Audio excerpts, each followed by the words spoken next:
A gente vai falar de eleições e do trade eleitoral. Uma nova pesquisa Real-Time Big Data divulgada hoje mostra o presidente Lula liderando em todos os cenários de um eventual primeiro turno nas eleições de 2026. Vamos aos números. O presidente Lula tem 35% das intenções de voto contra 17% de Flávio Bolsonaro. Nesse cenário, Ratinho Júnior aparece com 12% e Romeu Zema e Ronaldo Caiado têm 5% cada. Aldo Rebelo e Renan Santos aparecem com 1% cada. Brancos, nulos e indecisos somam 3%. Os que pretendem não votar somam 18%. No cenário 2, sai o governador do Paraná, Ratinho Júnior, e entra o governador do Rio Grande do Sul, Eduardo Leite, ambos do PSD de Gilberto Kassab. Lula mantém os 35%, Flávio Bolsonaro aparece com 20%, Eduardo Leite 7%, Zema 6%, Caiado 5%. Aldo Rebelo e Renan Santos mantêm 1% cada. Brancos, nulos somam 3%, indecisos 4% e não pretendem votar 18%. No terceiro cenário, traçado pela Real-Time Big Data, saem os candidatos Ratinho Júnior, Eduardo Leite e Flávio Bolsonaro e entra apenas Tarcísio de Freitas, governador de São Paulo. Neste caso, Lula aparece com 35%, exatamente como nos cenários anteriores, e Tarcísio de Freitas consegue 26% das intenções de voto. Ronaldo Caiado aparece com 6%, Zema 5%, Aldo Rebelo 2% e Renan Santos 1%. Brancos e nulos somam 3%, indecisos 4%. Os que não pretendem votar permanecem em 18%. A pesquisa ouviu 33.300 pessoas entre os dias 5 e 16 de dezembro, uma pesquisa com um período de coleta bastante extenso. A margem de erro é de 2 pontos percentuais para mais ou para menos e o nível de confiança é de 95%. Sobre o cenário político, eu tenho um convidado aqui, Bruno Rizzo, sócio da Fato Inteligência Política. Bruno, obrigado por estar aqui com a gente. Obrigado você. No estúdio aqui, no estúdio 2. Que bom tê-lo aqui para analisar esse cenário, porque essa semana muita coisa rolou na política e na economia. Dá para dizer, Bruno, que essa semana o mundo financeiro, a Faria Lima, percebeu que Tarcísio pode não ser viável? Boa noite. Boa noite, Naka. Boa noite a todos que estão nos assistindo aqui. Realmente foi um balde de água fria para a Faria Lima em especial. Existia uma expectativa muito alta em cima de Tarcísio de Freitas, porém, Flávio Bolsonaro, ao ser abençoado pelo pai Jair, que é algo que a gente já vinha conversando e falando sobre o candidato de Bolsonaro, foi realmente um golpe para a Faria Lima com o trade Tarcísio, que vinha construindo durante aí ao longo de todo o ano. Agora, é importante a gente salientar, Naka, que a questão de Flávio Bolsonaro, ela vai além de um balão de ensaio ou um teste, como a própria Faria Lima julgou num primeiro momento. Apesar das falas um pouco suspeitas de Flávio num primeiro momento, dizendo que teria um preço, logo corrigida dizendo, sim, eu tenho um preço que é o meu pai solto e elegível, e aí sim ele pode ser o candidato, se não sou eu, e reafirmou isso diversas vezes, começaram a mostrar alguns sinais. Mas mais do que isso, Flávio a todo momento procura se posicionar para o mercado. E aí, Naka, tem um ponto super relevante aqui para a gente analisar. A preocupação de Flávio em sinalizar e se colocar como um cara pró-mercado é um fator que nos mostrou já na semana passada que Flávio era sim candidato. E por que eu digo isso? Porque quando a gente olha a ação de se comunicar ao mercado, de se colocar como pró-mercado, justamente olhando a reação negativa de mercado, bolsa caindo e dólar subindo, caso Flávio estivesse se colocando como um mero balão de ensaio ou um blefe, como muitos disseram, não teria nenhum atrativo para Flávio se colocar posicionado ao mercado. Por quê? Porque dólar subindo e bolsa caindo, principalmente a questão do dólar, cairia no colo de quem? De Lula, o maior adversário. Sim. E ele a todo momento se preocupou, desde o início, na segunda-feira, logo depois da sexta-feira que ele foi anunciado, ele se preocupou em se posicionar ao mercado. Esse é o primeiro ponto. E o segundo ponto, a questão de Silas Malafaia. O pastor Silas Malafaia, que é um aliado histórico de Bolsonaro e do bolsonarismo, vem fazendo duras críticas à pré-candidatura de Flávio, dizendo que Tarcísio seria melhor ou até a Michele.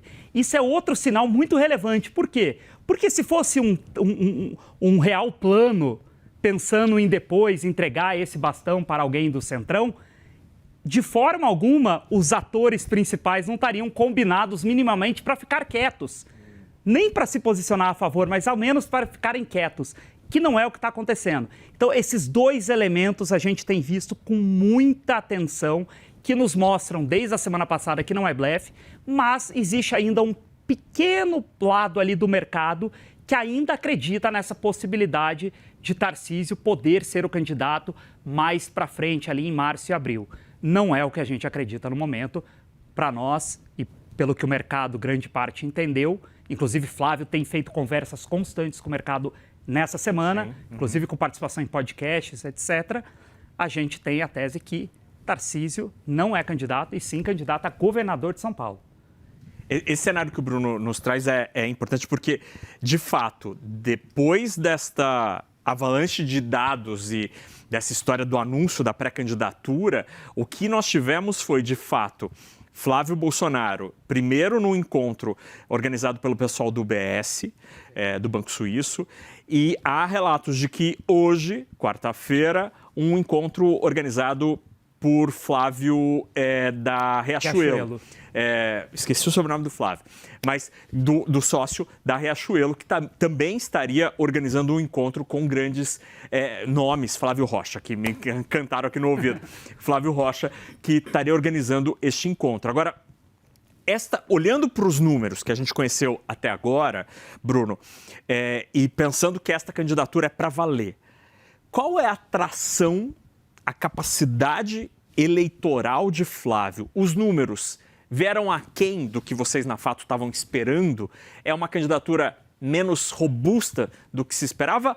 Ou ainda uma longa jornada ele pode conquistar os eleitores? Esse ponto é excelente, Naka. Realmente existe uma longa jornada, mas muito positiva para Flávio. Por que eu falo isso?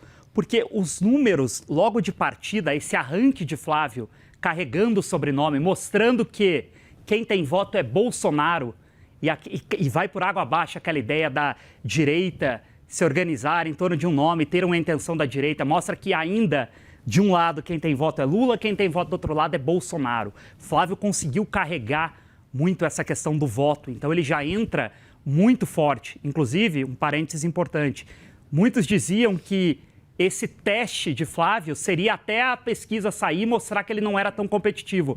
Não só veio extremamente competitivo, como veio liderando. E mais, deixou principalmente Tarcísio muito atrás, mostrando que Tarcísio, na verdade, tinha votos ser candidato de Bolsonaro e não como um candidato independente. Na disputa contra o Bolsonaro e o bolsonarismo, Tarcísio ficou para trás. Isso mostra a relevância que Flávio tem e que o sobrenome Bolsonaro ainda tem. E mais do que isso, um ponto muito relevante para a gente analisar é a rejeição de Flávio Bolsonaro. Ela é a mais alta perante todos os candidatos, inclusive seu maior adversário, Lula. Agora, a rejeição de Flávio é algo que ele vai trabalhar e já está trabalhando desde o primeiro dia para reduzi-la. Por quê? Porque Flávio, da mesma forma que carrega os votos de seu pai, o bônus que ele traz de ter os votos de seu pai, vem junto o ônus da rejeição de Bolsonaro. Todo aquele peso que caiu sob os ombros de Bolsonaro nas eleições de 2022 estão sendo automaticamente linkados a Flávio.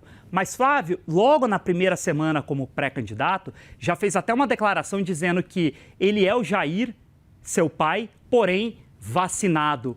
Já numa alusão à vacina, que foi uma questão muito debatida em 2022. Flávio procura sinalizar pró-imprensa, pró-mercado. Jair Bolsonaro tinha uma péssima relação com a imprensa, tinha uma relação muito conflituosa. A gente viu a mesma coisa com alguns setores da economia, realmente houve essa discussão. E Flávio já vem num caminho contrário, buscando diminuir essa rejeição. Na própria participação no programa do Ratinho com mulheres na plateia, se portou de forma muito decente, se posicionou de forma muito educada. Então, Flávio vem construindo e vai ser seu trabalho agora construir uma imagem pró-mercado, como você mesmo já falou que está acontecendo, e pró-população brasileira, de ser um cara que pensa na população, já levantou a pauta de violência, de segurança pública, que é favorável à direita e uma fraqueza da esquerda. Então, ele vem trabalhando. Então, a partida é muito, muito forte. A gente não esperava uma arrancada tão grande em tão curto tempo, mas a gente já esperava que o abençoado seria o cara mais competitivo, que iria para o segundo turno. E no segundo turno, Naka, é Lula versus anti-Lula. Flávio Bolsonaro vem e vem forte, apesar da rejeição. Essa disputa aqui de Lula versus anti-Lula nos trará um cenário em 26 muito similar ao que a gente viu em 2022. E, Bruno, a gente falou, então, de Tarcísio e de Flávio. O que dá para dizer da disputa entre Lula e Flávio, ainda no primeiro turno ou mesmo no segundo turno? Para Lula, é melhor enfrentar Flávio a Tarcísio? E aí, muito rapidamente, sobre Tarcísio, 2030 passa a ser o ano da graça de Tarcísio? Perfeito. Quanto ao primeiro turno, Naka, Lula inicialmente ganha uma vantagem, uma gordura um pouco maior ali no primeiro turno. Mas, de novo, o que vai decidir é o segundo turno, que será a figura de Lula versus o anti-Lula. E isso realmente é algo que não terá grandes mudanças em relação a isso. Claro que a vantagem que Lula adquiriu é muito relevante, né? Então, acho que o grande inimigo para a direita, independente do nome, é Lula. Lula se mostrou mais forte que todos. Tem esse desafio. Para Tarcísio, projeto 2030. Não abre mão do governo de São Paulo, vai para a reeleição com grande favoritismo, se mantém relevante politicamente, entra em 2030 mais forte, mais experiente e, principalmente, sem Lula na disputa. Esse é o grande projeto de Tarcísio de Freitas. Recua e, principalmente, não bate cabeça com a família Bolsonaro, que é o principal ponto. Se mantém ao lado, mas nunca batendo contra. O desgaste político não faz sentido para Tarcísio nesse momento, de forma alguma, muito menos abrindo mão de um governo de São Paulo. Bruno Rizzo, sócio da Fato Inteligência Política. Bruno, que bom tê-lo aqui para entender estas... Rizzi. O que eu falei? Riso? Não, Rizzi, Rizzi, minha tranquilo. gente. Rizzi. Bruno, obrigado por estar aqui com a gente, ajudar a juntar as peças dessa história. E já sabe o caminho, agora vai vir sempre aqui no Fechamento de Mercado. Bruno, obrigado pela conversa. Obrigado, boa noite. Naka.